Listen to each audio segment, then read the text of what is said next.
आणि आपण जे काय आता हे बोलतोय हे पूर्ण त्याला सगळं समजतं, पूर्ण समजतं हे. म्हणजे आता आपण इथं बसलोय आणि हा. आपली ही चर्चा चालू आहे, हे पण त्या भूताला माहिती आहे. हा, पूर्ण माहिती होती. पण ते भूत चढल्याच्या नंतर रोखन म्हणतं मी जाणारच नाही, आणि तुला काय पाहिजे वर्षाने याला घेऊन जाणार आहे, त्या भाषेत सांगत आहे. आणि 2 वर्ष मी हे करतोय आणि 1 वर्षाने त्याला घेऊन जाणार आहे. हा, म्हणजे तेच बाबा कोणतरी तांत्रिक म्हणा किंवा काय असतील ज्यांना खरंच मदत करायची इच्छा आहे.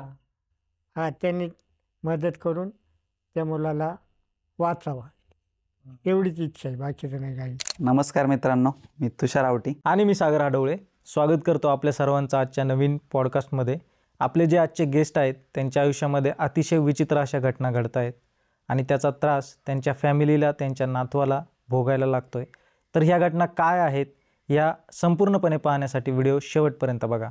आणि जर तुम्हाला हा व्हिडिओ आवडला असेल तर व्हिडिओला लाईक करा, शेअर करा. अशाच नवनवीन व्हिडिओसाठी चॅनलला सबस्क्राईब करायला विसरू नका. तुमची एक कमेंट आमच्यासाठी प्रेरणादायी आहे. तुमच्या पण आयुष्यात असे काही प्रसंग घडले असेल तर ते आम्हाला कमेंटद्वारे नक्की कळवा. तुमच्या आयुष्यात घडलेला एखादा प्रसंग तुम्हाला आमच्या पॉडकास्टवरती प्रेक्षकांसमोर सादर करायचा असेल तर खालील दिलेल्या व्हॉट्सअप क्रमांकावरती संपर्क साधा.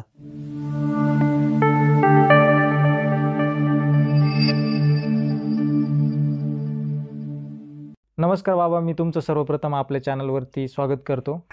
तुमचं सर्वप्रथम नाव, त्यानंतर शिक्षण आणि तुमचा जन्म कुठं झाला ह्या गोष्टी आमच्या प्रेक्षकांना सांगा. माझं नाव रावजी बुवाजी आवटी. माझं शिक्षण, माझा जन्म राजुरीतच झाला आणि माझं शिक्षण राजुरीत 10वीपर्यंत झालं. म्हणजे तुमचं जुन्या काळातली जी 10वी ती झालेली आहे. तर तुमच्या फॅमिलीमध्ये कोण कोण असतं आणि काय करतात? फॅमिलीमध्ये फक्त माझी पत्नी आणि एक नातू एवढीच आहे. अच्छा, म्हणजे मुलगा वगैरे? एक मुलगा होता, तर तो टॉवर लाईनवर कामावर होता आणि त्याच्यानंतर तो एक्सपायर झाला. पण कसा झाला, काय झाला, त्याची डेड बॉडीसुद्धा मला भेटलेली नाही. आणि नंतर अकोल्याच्या पोलिसांनी त्यांच्याकडे त्याचं ATM कार्ड गेलं आणि त्याच्यावरून शोध करून त्यांनी मला सांगितलं की मुलगा एक्सपायर झालेला आहे आणि बिनवारशी म्हणून आम्ही त्याचा विधी करून टाकला. ठीक आहे. तर जो तुम्हाला अडचणी येत आहेत, तर त्या अडचणी आणि काय नेमकं होतं ते आम्हाला थोडक्यात सांगा. मला नातू आहे, त्याचं नाव शशांक मंगेश सावटी, आणि तो गवाळी शाळेत कायम पहिला दुसराच असायचा. त्याच्यानंतर तो गावात शाळेत आला. शाळेत आल्याच्या नंतर तो एक दिवस भैरवाच्या देवळात, आपलं मारुतीच्या देवळाजवळून शाळेकडे जाताना त्याला थोडा घाबरल्यासारखा झाला आणि तो घरी आला. घरी आल्याच्या नंतर त्याच्या अंगावर वस्तू येऊ लागल्या, घरातल्या डोक्यात पडायच्या, हातावर पडायच्या, आणि त्याच्यामुळे त्याचं आहे ना आता एकावर किती 0,000 एवढंसुद्धा त्याला सांगता येत नाही. म्हणजे थोडक्यात त्याची जी बुद्धिमत्ता आणि त्याची जी विचार करण्याची क्षमता आहे ती कमी झाली. तर मग आता तुम्ही बोलले की या ज्या वस्तू वगैरे येतात ते ऑटोमॅटिक येतात का, दिसतात का अशा? काय तुम्ही पाहिल्यात का? मग डोक्यात पडलेल्या पाहिल्या, दगडाचा भोगा झालेला बघितला, विठ्ठचा भोगा झालेला बघितला. म्हणजे कसा भोगा? म्हणजे तुम्ही म्हणजे त्याच्या अंगावरती आले? त्याच्या अंगावरती डोक्यावर पडून त्याचे तुकडे झाले. अच्छा, मग त्याच्यावर तुम्ही अजून काय काय होतंय त्याच्यासोबत? त्याच्यासोबत दरवाजा आहे ना, दरवाजा ऑटोमॅटिक बंद होणार आणि तो आतमध्ये जर असला ना तर मग त्याच्या अंगावर वस्तू येणार. वस्तू म्हणजे डबी, आपले मसाल्याचे डबा, चुऱ्या, हे त्याच्या अंगावर येणार. अच्छा, अंगावर येतात. म्हणजे कोणतरी, म्हणजे त्या घरात तुम्हाला असं म्हणायचं की त्या नातवा व्यतिरिक्त तुमच्या म्हणजे तुमच्या पत्नी व्यतिरिक्त कोणीतरी आहे आणि ते त्याच्या अंगावरती फेक? कोणीतरी आहे आणि त्याच्या अंगावरती फेकते. आणि हे घडतं फक्त राजुरीच्या हद्दीतच. राजुरीच्या हद्दीच्या बाहेर जर गेलं तर त्याला त्रास होत नाही. अच्छा, हे केव्हापासून व्हायला लागले तुमच्या? हे 2 वर्ष झाली. हा त्याच्यानंतर कोणी सांगायचं बा अशा देवऋषी कथा त्या देवऋषी कथा, प्रत्येक देवऋषी कथाहून आम्ही कंटाळलो, पण ते काही त्याच्यावर मार्ग निघालेलं नाही. त्याच्यानंतर एक जण पत्ता दिला मोराळवाडीचा. मोराळवाडीला गेलो 4-5 वेळा, तिथंही काहीच फरक झालेला नाही. त्याच्यानंतर एक जण म्हणला तुम्ही देवी बसवित घरी. देवी बसवली. देवी बसवल्यानंतर तिची सेवा केली. सेवा केल्याच्या नंतर याच्यात नेली तिचं विसर्जन करायला. विसर्जन करायला गेल्याच्या नंतर ती देवी पाण्यातून आपोआप पाठीमागं यायची आमच्या, आपोआप पाण्यात जातच नव्हती. त्याच्यानंतर आम्ही कशी तरी धक्का मारून ती हे केली, पुढं निघून आलो. निघून आल्याच्या नंतर 10-20 फुटावर आलो. हातात जो मोबाईल होता ना तो फेकून दिला पाण्यात. कोणी दिला तो नाही, असा हातातून उडाला. कोणी दिला हे दिसत नाही, कोण काय करतो हे दिसत नाही. आणि ते पोरगं म्हणलं बाबा मोबाईल. गेलो पाहिलं, आता आपल्या ह्याच ओढ्याला पाणी होतं गुडघ्या पाण्यात चापून चापून तो मोबाईल काढला, पण तो फेल गेला. त्याच्यानंतर म्हटले आता मिरवले बाबाला जा तुम्ही. नाही, त्याच्यानंतर बांगरवाडीला गेलो. बांगरवाडीला गेल्याच्या नंतर तो बाबा म्हणला तुम्ही मिरवली बाबाला जा नगरला. तर तो पोरा घरून आपल्या गावापर्यंत येईपर्यंत इतका त्रास देतो, तर काहीतरी करून त्याला आणावं लागत. आणि एकदा गावातून एसटीत बसलं तर तो चांगला होतो, चांगला बोलवतो, काहीच होत नाही. पाडावर चढायला सुद्धा तकलीफ नाही. म्हणजे गावच्या हद्दीतच त्याला त्रास देत होता गावाच्या हद्दीतच जे आहे ते गावच्या हद्दीतच येईन, ते त्याच्याबरोबर जात नाही. म्हणजे बाहेर जायला त्याला एक विरोध करत असायचं, म्हणजे हा. राजुरीच्या बाहेर जायला. हा, राजुरीच्या बाहेर. तुम्हाला तिथं उपाय काय काय सांगितले होते जिथं तुम्ही पहाडावरती गेले होते मिरवली बाबाला तिथे? त्यांनी काय नाही, ते तिकून पहाडावरती गेलो ना, ते म्हणले हा उतारा केला पाहिजे. त्यांनी नारळ फिरळ आपलं त्यांचं ते धूप बीप पाणी, परत मिरवले बाबांचे फोटो बिटो हे ते दिल्या, झेरॉक्स दिली. आणि ते बी तिला चिकटवायला सांगितली, पण काहीच फरक झालेला नाही. तिकडून जाऊन आल्यावरती काहीच थोडा पण तुम्हाला फरक वाटत नसेल? अजिबात नव्हता फरक. म्हणजे परत राजुरी हद्दीत आल्यावरती परत तो त्रास होणार, तो होणारच होता. आणि दरवाजा लागला तर आपण सांगितलं तर त्या बाबाला फोन केला का त्यांनी हे केलं का तो दरवाजा उघडायचा. एकदा तर टाळा पूर्ण 2 टाळे फेकून दिले. म्हणलं बाबा टाळाच नाही सापडत. मग तो बाबा म्हणला येईन. एक टाळा आपोआप आला. लागलेला टाळा उडून गेला आणि तो आपोआप आला. दुसरा टाळा म्हणला बाजूला पिशवीत मग त्या पिशवीत भेटला. म्हणजे असे काही प्रकार घडले, पण गुण आलाच नाही. तुम्ही ते जाणून घेण्याचा प्रयत्न नाही केला का 2 वर्षापूर्वी नक्की काय घडलं होतं त्याच्यासोबत, तो एवढा का घाबरला, असं काही तुम्हाला समजलं नाही? अचानक व्हायला लागलं नाही या गोष्टी, मग ते अचानक का व्हायला लागलं याचं मागचं कारण पाहिजे ना काहीतरी. 2 वर्षापूर्वी तो म्हणला एक दाढीवाला माणूस होता आणि तो पुढं चालला होता. आणि तो पुढं चालला आणि मी त्याच्या मागं गेलो आणि शाळेपाशी गेलो, तो आपाप गायब झाला, मला दिसलाच नाही. तेव्हापासून हे त्रास चालू झाला त्याला? हा, नाही त्याच्या अगोदरच झाला होता. त्याच्या अगोदर पण त्रास होत होता?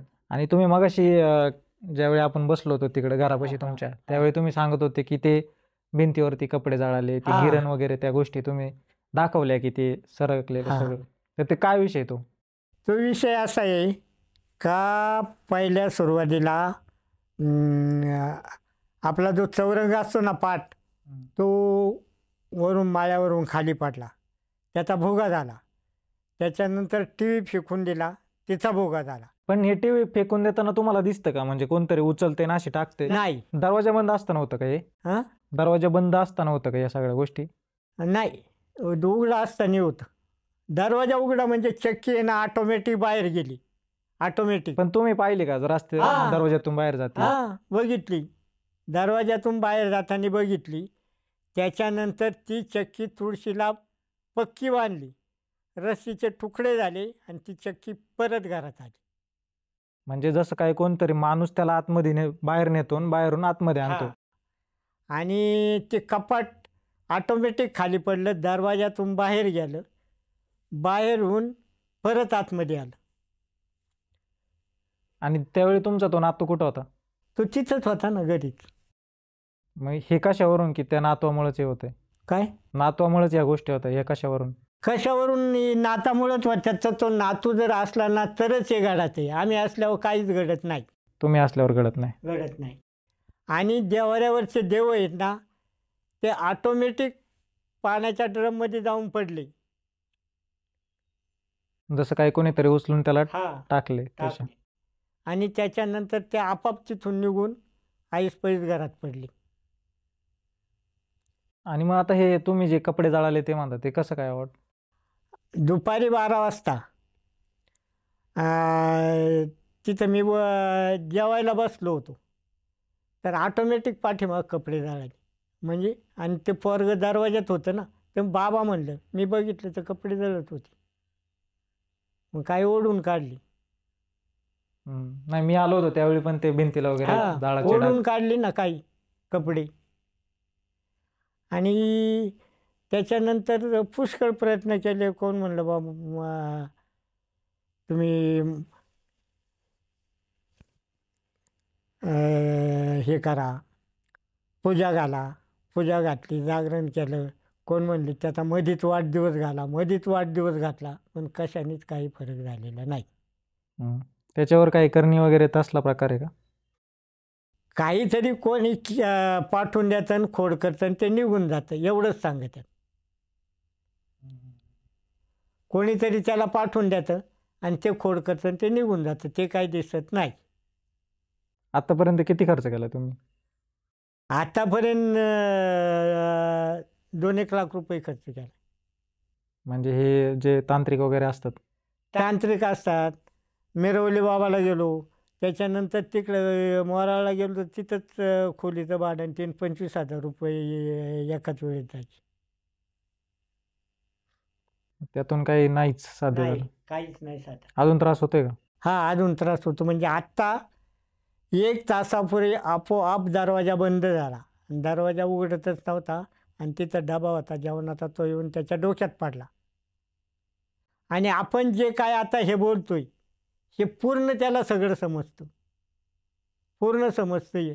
म्हणजे आता आपण इथं बसलोय आणि हां. आपली ही चर्चा चालू आहे, हे पण त्या भूताला माहिती आहे? हा, पूर्ण माहिती होती.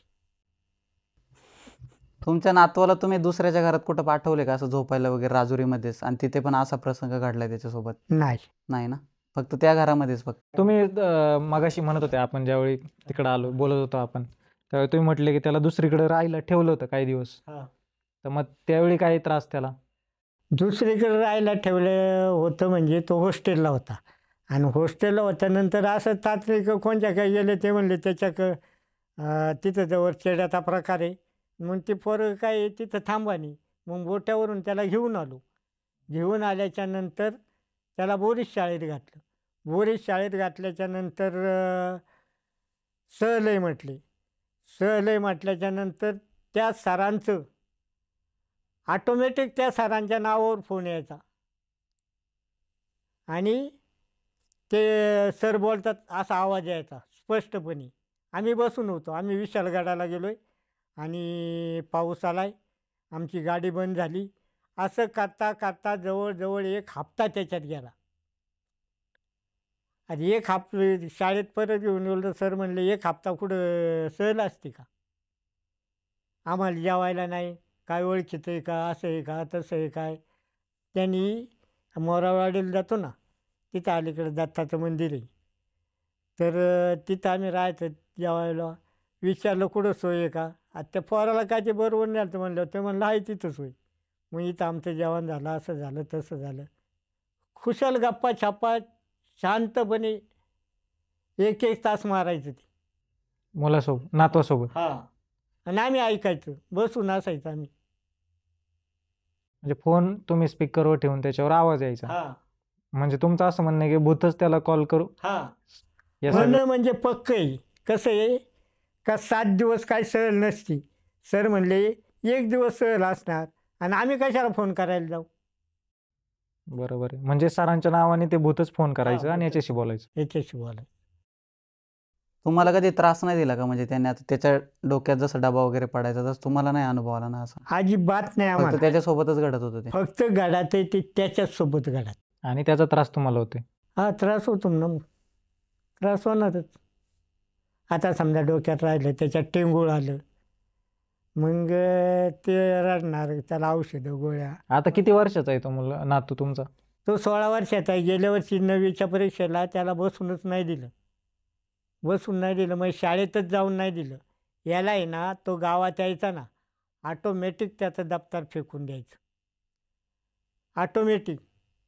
कोण फेकून द्यायचं? तो स्वतः फेकून द्यायचा का तो भूत? नव्हता, स्वतः फेकून देत. एक वेळ असं घडलं, त्याला शाळेत जायचं, डबा बिबा आजीनं दिला. तो म्हणला मी कपडे घालतो.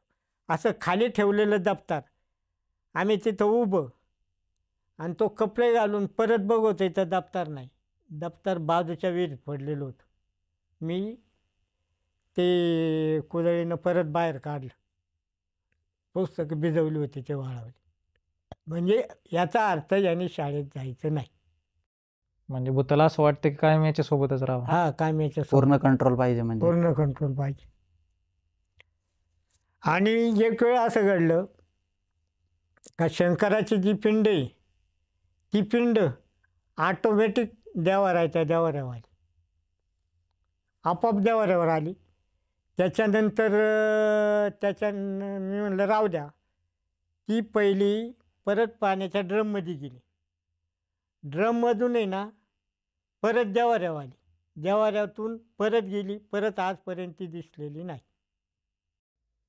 असं पण होऊ शकतं ना की तुमचा नातू आणि ती पिंड आणली, तिथं ठेवली आणि परत घेऊन गेला. नाही ना, तसं नाही. त्याला विचारलं, त्याला विचारलं, आणि विचारण्यापेक्षा ते ऑटोमॅटिक याच्यात गेली ड्रममध्ये, आणि ड्रममधून परत आली. ड्रममधून ती परत आली.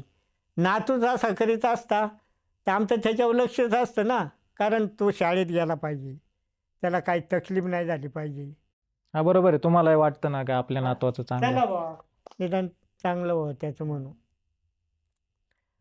आणि त्याला शाळेत जाण्यासाठी पुष्कळ प्रयत्न केले. पुष्कळ केले म्हणजे तो शाळेत जायला आजही आता जायचं म्हणतोय, नाही म्हणत नाही, पण त्याला तिथपर्यंत पोचूनच देत नाही. हा, म्हणजे तुम्हाला पण भीती वाटते की बाबा समजा दप्तर कुठं बाहेर टाकलं, विहिरीत टाकलं समजा, हा. काढायला गेला. हा, बरोबर आहे. म्हणून आम्हीच त्याला सोडितच नाही. अजून कुठल्या कुठल्या घटना घडल्या? अजून म्हणजे त्याला आहे ना, तो मुलगा फक्त घरी आला का मगच तो प्रकार होणार. घराच्या आजूबाजूला असला तर तो प्रकार होणार, आणि मला बोलूचंही म्हणणार, आणि तो घरातून बाहेर जाणार. काही वेळेस दरवाजाला आहे ना टाळा लावा लागतो रात्रीचं झोपताना. मला बोलूचंही म्हणणार, आणि तो जाणार. म्हणजे सतत त्याच्यावर लक्ष ठेवायला लागतं. असं तर त्याच्यावर लक्ष ठेवावं लागत. पण टाळा पण उघडू शकतो ना ते. ती जी शक्ती, ते टाळा पण उघडू शकते तुम्ही लावलं तरी. शक्ती जर टाळा उघडू शकते, पण रात्रीचं झोपल्यावर आम्हाला आमचं समज काढण्यासाठी आम्ही तो टाळा लावतो ना, आणि एकदा झोपी गेल्यावर मग नाही काय घडत. तो जर एकदा झोपी गेला ना मग नाही घडत. झोपेत वगैरे नाही त्रास होत ना नातवाला? झोपेत अजिबात नाही त्रास. तुम्हाला काय वाटतं बाबा, काय म्हणजे कशामुळं, आणि काय तो आता आपले जे प्रेक्षक पाहत आहेत यांच्याकडून काय मदतीची अपेक्षा आहे, आणि काय म्हणणं आहे तुमचं की बाबा काय झालं पाहिजे याच्यावर? फक्त तो मुलगा शाळेत गेला पाहिजे, आणि त्याला अशी तकलीफ झाली नाही पाहिजे, एवढंच म्हणणं आहे. बाकीची दुसरी काय अपेक्षा नाही. आणि अपेक्षा करून फायदा तरी काय, एकटाच पोरगा आहे, त्याला जर काही कमी जास्त झालं तर काय करायचं? हा, म्हणजे तेच बाबा, कोणतरी तांत्रिक म्हणा किंवा काय असतील ज्यांना खरंच मदत करायची इच्छा आहे. हा, त्यांनी मदत करून त्या मुलाला वाचावा, एवढीच इच्छा आहे, बाकीचं नाही काही. तुमचे प्रयत्न चालूच आहेत. हा तुम्ही अजून पाहतातच म्हणजे कोणी तांत्रिक वगैरे. हा पाहतात. पण मी आता सुद्धा दर मंगळवारी नगरला जाऊन मग आत्ता आहे ना, आता असं झालं का तिथं आहे ना, तिथं एक बाई आहे मोमी, ती आहे ना, तिनं त्याला बोलायला लावलं. म्हणजे पहिलं बोलतच नव्हतं, मग तिने आहे ना त्याला बोलायला लावलं. तर वर्षभर जाणारच नाही दम देऊन म्हणतोय, आणि मी येणारच नाही. मग झटकावल्यावर वेटका मारलं ना, ते बाबू बाबू असं त्याने मारलं का, मग ते म्हणतं मी येणार, मी येणार. पण आता मला एक सांगा, ज्यावेळी ती बाई बांबू वगैरे मारते, ती बांबू कोणाला मारते? तुमच्या नातवाला मारते का भूताला मारते? तिथे त्याच्या अंगावर चढवल्यावर त्या भूताला मारते ना. म्हणजे त्या मुलाच्या अंगात घुसून ते भूत बोलतं. हा, त्या मुलाच्या अंगात घुसूनच ते भूत बोलतंय मी जाणारच नाही, मी येणारच नाही. हम्म, हम्म, हम्म, हम्म. इकडे आल्यावर तुम्हाला पण त्रास होत असेल जेव्हा तुम्ही तिकडून त्याला मुलाला घेऊन येत असाल तेव्हा. नाही, इकडे आल्यावर ते भूत त्रास देत असेल ना तुम्ही आता. घरी जास्त त्रास देतो. इथं आलं ना मग घरीचे भूत जास्त त्रास देतो, एक एक दोन दोन दिवस जास्त त्रास देतो. हा, म्हणजे एकदा राजुरीच्या बाहेर तुम्ही गेले तर मग त्रास नाही देणार, पण जर तांत्रिकाकडे गेले तर ते भूत चढवायला लागतं मुलं नातवावर. हा, नातावरती चढवावं लागतं आणि मग ते बोलातं. पण ते भूत चढल्याच्या नंतर रोखान म्हणतं मी जाणारच नाही, आणि तुला काय पाहिजे वर्षाने याला घेऊन जाणार आहे, त्या भाषेत सांगत आहे. आणि 2 वर्ष मी हे करतोय आणि 1 वर्षाने त्याला घेऊन जाणार आहे. आतापर्यंत असं कधी घरी घडलं नाही ना की नातवाच्या अंगात घुसले भूत? नाही, लय प्रयत्न केले. मिरवले बाबाकडे गेलो, तिथं एक माणूस होता मग देवऋषी, तो म्हणला फक्त याच्या जागरण कुठं बी याच्या अंगात घुसून फक्त काय म्हणते ते ऐका, पण नाही घुसलं. फक्त त्या बाईच्या तिथंच? त्या बाईच्या तिथंच. मग तिथे असे जाळी बिळी, आणि त्या जाळीच्या आतमध्ये ती बाई असते, ती त्यांच्या पुढंच चालू करते. पण फरक पडलाय का त्याच्यानंतर? हा, थोडा फरक पडला. थोडा पडलाय, पण म्हणावं असं नाही. म्हणावं असं नाही. तुम्ही अजून एक गोष्ट सांगत होते, ती बाई कोणतरी आली होती आणि बाबा पण आला होता, त्याचे पायी तो म्हटला जळते. एक वेळ आहे ना, बोटाचा एक बाबा आला होता. आल्याच्या नंतर तो बाहेर अंगणातच उभा होता. तो म्हणला माझे पाय जळतात, आणि तो तिथून निघाला, बाजूला गेला. बाजूला गेल्याच्या नंतर तो म्हणला की माझं आपलं नाही, तुम्ही आपलं कोणच्याकडे बघा. त्याच्यानंतर त्याच्या अगोदर एक बीडचा माणूस होता, तो मोमीन समाजाचा होता. तर त्यांनी महिनाभर प्रयत्न केला. महिन्याने म्हणला बाबा तुम्ही माझ्या आईवडिलांना आणि तुम्ही कोणच्याकडे बघा, मी येणार नाही. म्हणजे बरेचसे तांत्रिक घाबरतात. हा, घाबरतात. आणि नगरला जातो तो तर म्हणला मी जातच नाही, कुठं कोणाच्या घरी जातच नाही. आणि त्याच्यानंतर एक बाई आणली होती घोडेगावची. तर तिनं सांगितले उतारे फेतारे तिथं काय होतं ते केल्याच्या नंतर ती बाई दरवाज्यात उभी होती. आम्ही तिला बोलवायला निघालो. ते पोर होतं, मी होतो, त्याची आजी होती. ऑटोमॅटिक घरात पाण्याची भरलेली बाटली होती, ती येऊन तिच्या अंगावर पडली. तुम्ही पाहिली का येताना? काय दिसली का तुम्हाला येताना बाटली हवेतून? नाही, येताना नाही दिसत, मग पुढं पडलेली दिसते फक्त. पण तिच्या पुढे कशी काय आली? हां, तिच्या अंगावर आली कशी हे विचारतो मी. आली, पण ती येताना नाही ना कुठलीच वस्तू दिसत, फक्त अंगावर पडते. फक्त अंगावर पडली ना आणि मगच तिथून पुढं दिसते, त्याच्या अगोदर नाही दिसत. त्यावेळी नातू कुठं होता? नातू आमच्या बरोबर होता. नातू बरोबर होता. नातू बरोबर होता, त्याची आजी होती. आम्ही त्या बाईला बोलवायला निघालो होतो. म्हणजे अशा घटना घडतात. अशा घटना घडतात. तुमचं शिक्षण तुम्ही म्हणता की 10वी झाली, हां, आणि शिकलेला माणूस सहजासहजी विश्वास नाही ठेवत या हां, गोष्टी. नाही. अंधश्रद्धेवर आपला विश्वासच नव्हता, आणि अजून सुद्धा नाही. पण मग हे काय, कसं काय विश्वास बसला? कसं घडतं हेच कळत नाही ना. आता याच्यावर विश्वास बसायला म्हणजे प्रत्यक्ष घडतंय म्हणून आपल्याला विश्वास ठेवायचा. आता हे आपल्यासोबतच घडतंय म्हटलं, आपल्यासोबत ठेवणं भाग आहे. पहिलं तुम्हाला असंच वाटत असेल अचानक ते पडले असेल कशामुळे? काय अंगावर त्याच्या दरवाजा असाच बंद झाला असेल काहीतरी. हा पहिले सुरुवातीला काय झालं का म्हणलं झालं असन होत असन बरेच दिवस आपलं आणि चौकशी करायचा बाबा कुठून आलं काय झालं. कारण विटा यायच्या दगडी यायच्या सुऱ्या यायच्या भांडं यायचं. मी आपली चौकशी करीत होतो बा कसं येतं काय होतं पण येताना दिसतच नाही. फक्त येऊन त्याला स्पर्श केला खाली पडलं तरच दिसतं आणि त्याला मार लागतो एवढंच. धन्यवाद बाबा, तुम्ही इथं आलात. तुमचे खूप खूप आभार. आणि मी सर्वांना जे प्रेक्षक आहेत त्यांना आमच्या टीमकडून एक आवाहन करतो की जर तुमच्याकडे काही सोल्युशन या गोष्टीला असेल तर कमेंटद्वारे नक्की आम्हाला कळवा. आम्ही बाबांपर्यंत पोचू. आणि तुम्ही सर्व गोष्टी पाहिलेल्या तर आहेतच, त्यामुळे तुम्हाला अंदाजही आला असेल की काय परिस्थिती आहे. आणि बाबांचं वय पण नाही की ते खोटं बोलू शकतात. त्यामुळे आम्हालाही कुठेतरी असं वाटतं की ही गोष्ट खरी आहे आणि त्यातून कुठेतरी त्यांना थोडासा फायदा व्हावा. आम्हाला विश्वास आहे की पुढे भविष्यात तुमच्या मुलासोबत जे घडत आहे ते सगळं नीट व्हावं आणि तुमचा नातू परत एकदा शाळेत जावा आणि सगळं चांगलं व्हावं. धन्यवाद.